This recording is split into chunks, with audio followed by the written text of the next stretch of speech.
8 से 10 करोड़ मिलता है अगर वो 1 गुना देती है तो, और अगर वो 4 गुना देती है नियम अनुसार, right to fair compensation act के अनुसार, तो उसका 10 का 4 गुना कर लीजिए 40 करोड़, 35 से 40 करोड़ उसका मुआवजा बनेगा। और वो राइट वन में लिखा है कि नौकरी देने से ज़मीन आपका हो जाएगा। बोलिए अभी आपको हम ज़मीन देते हैं, आप दिखाइए, नहीं है किसी भी कानून में नहीं है कि नौकरी देने से ज़मीन कंपनी का हो जाए। आपको नौकरी दी है तो बस एक ही पीढ़ी को नौकरी लिए मानते हैं, आपका आगे का जनरेशन क्या खाएगा? देखिए अगर हम लोग एक एक आदमी कोर्ट जाएंगे, एक एक आदमी से मांगेगा हाई कोर्ट में 5 लाख रुपया खर्चा, हम लोग के पास खाने के लिए दिहाड़ी मजदूरी करने के लिए 300-400 का हाजिरी खट रहे हैं, तब घर चल रहा है मैक्सिमम के पास, तो वो कोर्ट जाकर 5 लाख में कहाँ से केस लड़े? खेत रहता तो आपका पुरखा हजारों साल से उस जमीन से खेती करके अपना रोजी रोटी चला रहा है, बाद जमीन उसको वापस करना। कोई भी कंपनी हो, BCCL हो, CCL हो, WCL हो, टाटा हो या सेल हो या BSL हो, HEC हो, कोई भी कंपनी। नमस्ते, जोहार,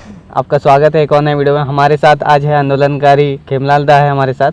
और आज जो झारखंड में समस्या बहुत ज़्यादा है ज़मीन को लेके, जो स्थानीय जो निवासी है उनको ज़मीन के लेके और उन्हीं पे अत्याचार होता है, तो अत्याचार से कैसे बचना है, कैसे उन लोगों को उसका अधिकार मिलेगा उन लोगों को, तो वो चीज़ पे रिलेटेड आज बात करेंगे खेमलाल दा से। और जैसे बहुत ज़्यादा समस्या देखने को मिलता है कि कोई कंपनी आता है कुछ जगह में, तो उन लोग का जो ज़मीन होता है वो लोग को मतलब नौकरी दे दिया, मतलब हो गया उन लोग का मतलब ज़मीन के बदले में नौकरी दे दिया, बस ख़त्म। तो क्या यही कानून है कि ज़मीन के बदले नौकरी दे देने से हो जाता है?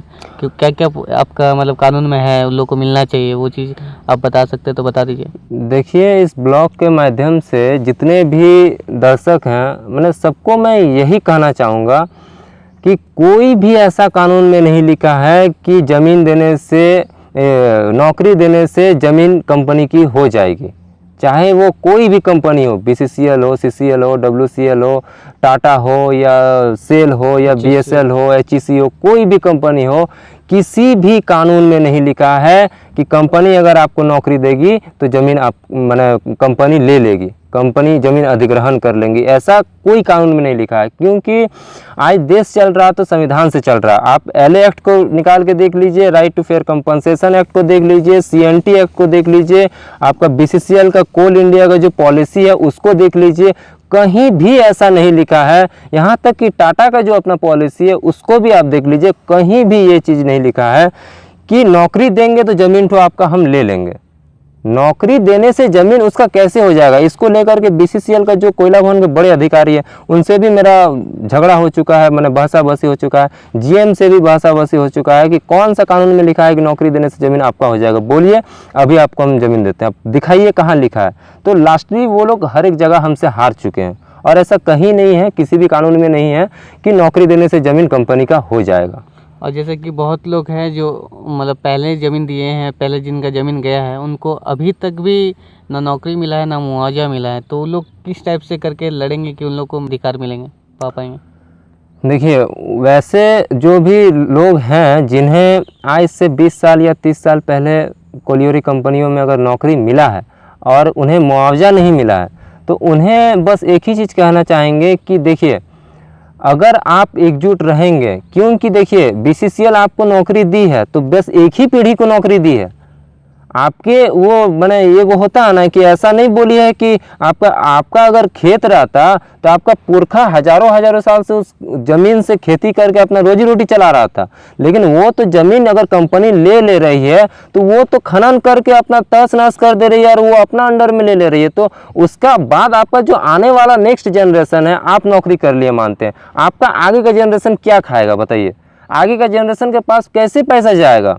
तो ऐसा कहीं नहीं यार। उनके लिए मैं एक ही चीज़ कहना चाहूँगा कि ज़मीन CNT एक्ट में साफ लिखा है कि BCCL कंपनी माइनिंग पर्पस के लिए ज़मीन ले सकती है, लेकिन माइनिंग पर्पस के लिए ले सकती है, लेकिन वो खनन करने के बाद ज़मीन उसको वापस करना होगा by the permission of DC, कि उसको 12 साल के अंदर ज़मीन ली है, खनन कीजिए, खनन करने के बाद ज़मीन वापस कीजिए। दूसरा चीज़, ज़मीन जैसे ही वो नौकरी लिए तो हमारे पूर्वज लोगों ने एक गलती किया कि मुआवजा का मांग नहीं किया, और आज भी अगर हम मुआवजा का मांग करते हैं तो हमें आज के रेट से, आज के रेट से, जैसे कि हम उदाहरण बता रहे हैं, कोई भी एरिया हो, हमारा भौरा एरिया हो, सुदामडी हो, पुटकी हो, और भी जितने भी कोलियोरी एरिया है, वहाँ अगर 2 एकड़ में नौकरी हुआ है तो 2 एकड़ का मुआवजा तकरीबन 8 से 10 करोड़ मिलता है अगर वो 1 गुना देती है तो। और अगर वो 4 गुना देती है नियम अनुसार, right to fair compensation act के अनुसार, तो उसका 10 का 4 गुना कर लीजिए 40 करोड़, 35 से 40 करोड़ उसका मुआवजा बनेगा। और वो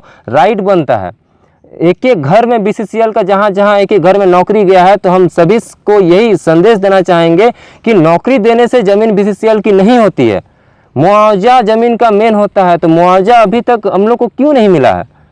मुआवजा देश आज़ाद हुए 75 साल हो गए, अभी तक यहाँ के रैयत का जो आदिवासी मूलवासी है उन लोग का शोषण हो रहा है। आखिर कब तक शोषण होगा? आखिर कब तक ऐसा चलेगा? आखिर कोई क्यों नहीं MP MLA MP जाकर के संसद भवन में आवाज़ उठाता है कि अध्यक्ष महोदय, आज देश आज़ाद हुए इतना साल हो गए, आज भी यहाँ के रैयत का शोषण हो रहा है?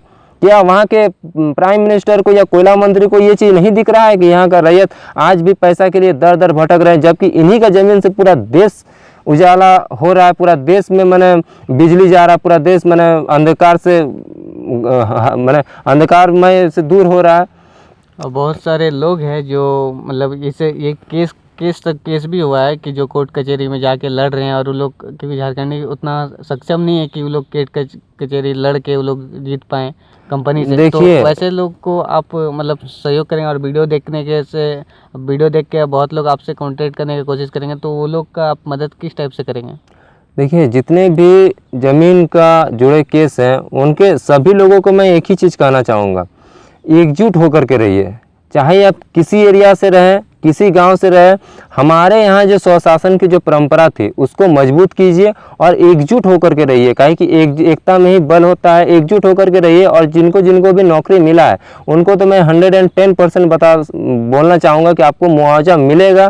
केवल आप लोग सभी लोग, संपूर्ण गाँव के लोग एकजुट होकर के रहिए और एक होकर के कंपनी से मांग कीजिए। कंपनी का जितना भी धनबाद के रैयत है सब कोई मिल करके, देखिए, अगर हम लोग एक एक आदमी कोर्ट जाएंगे, एक एक आदमी से मांगेगा हाई कोर्ट में 5 लाख रुपया खर्चा, हम लोग के पास खाने के लिए, दिहाड़ी मजदूरी करने के लिए 300-400 का हाजिरी खट रहे हैं, तब घर चल रहा है मैक्सिमम के पास, तो वो कोर्ट जाकर 5 लाख में कहाँ से केस लड़ेगा? और अगर सुप्रीम कोर्ट जाए 10 लाख रुपया, कहाँ से वो उतना पैसा लाएगा कि वो केस लड़ेगा और ये करेगा? तो उससे अच्छा क्यों नहीं सब कोई, जितना भी एरिया का रैयत है, जो भी नौकरी वाले केस हैं, अगर मान लीजिए 1000 एम्प्लॉई है और सोच लीजिए 2 एकड़ करके नौकरी हुआ है, तो कितना एकड़ लिया होगा एग्रीमेंट बेस में? तो सब कोई क्यों नहीं मिल के एक जनहित याचिका होता है, सबसे पहले तो एक जन आंदोलन तैयार कीजिए, ताकि धनबाद के जितने भी रैयत हैं, जितने भी नौकरी वाले केस है जिनको मुआवजा नहीं मिला है, और जितने भी ऐसे केस हैं जिनको नौकरी मुआवजा दोनों नहीं मिला है, सब कोई एक हो करके हर एक एरिया से जनहित याचिका हाईकोर्ट में डालिए कि हमको तत्काल मुआवजा दिया जाए। और जन आंदोलन को एक्टिव होकर के मैंने लड़ते रहिए। इधर से कोर्ट का भी सहारा लीजिए कि नहीं, हमको जनहित याचिका करके हमको मुआवजा दीजिए। और मैं 110% बताता हूं कि हर एक आदमी को मुआवजा मिलेगा। और नहीं देता है उसका हर एक एरिया का कोयला ट्रांसपोर्टिंग बंद कीजिए।